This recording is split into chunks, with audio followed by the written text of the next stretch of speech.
Infidèles que vous êtes. Ignorez-vous que flirter avec le monde, c'est haïr Dieu? Si donc quelqu'un veut être l'ami du monde, il se constitue du même coup ennemi de Dieu. Ou bien, prenez-vous pour des paroles en l'air les déclarations suivantes de l'Écriture: l'Esprit que Dieu fait habiter en nous désire avec jalousie notre cœur tout entier. Mais la grâce qu'il nous accorde aussi pour résister à ces tentations est d'autant plus grande si nous la recevons humblement, suivant ce que dit l'Écriture: Dieu s'oppose aux orgueilleux, mais il accorde sa grâce aux humbles. Soumettez-vous donc à Dieu, résistez au diable, et il vous fuira. Tenez-vous tout près de Dieu, et il se tiendra près de vous.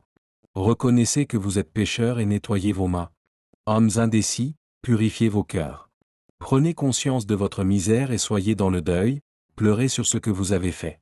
Que votre rire se change en lamentation et votre gaieté en tristesse. Devenez tout petit devant le Seigneur, et il vous relèvera. Épître de Jacques, chapitre 4, versets 4 à 10. Personne ne peut travailler en même temps au service de deux maîtres.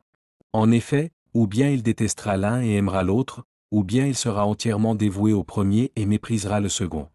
Évangile de Matthieu, chapitre 6 et verset 24. Entrez par la porte étroite. En effet, large est la porte, spacieuse et facile est la route qui mène là où l'homme sera irrémédiablement perdu. Nombreux, hélas, sont ceux qui s'y engagent.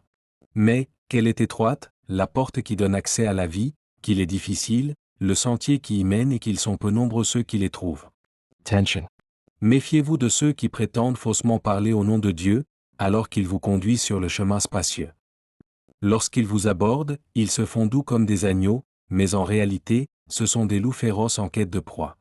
Évangile de Matthieu, chapitre 7, versets 13 à 15. Là-dessus, Jésus appela la foule ainsi que ses disciples et leur dit: Si quelqu'un veut me suivre, qu'il renonce à lui-même, qu'il se charge de sa croix et qu'il suive la trace de mes pas. En effet, celui qui est préoccupé de sauver sa vie d'ici-bas, perdra sa vie véritable, mais celui qui acceptera de perdre sa vie ici-bas, par amour pour moi et pour l'Évangile, trouvera la vraie vie. Évangile de Marc, chapitre 8, versets 34 et 35.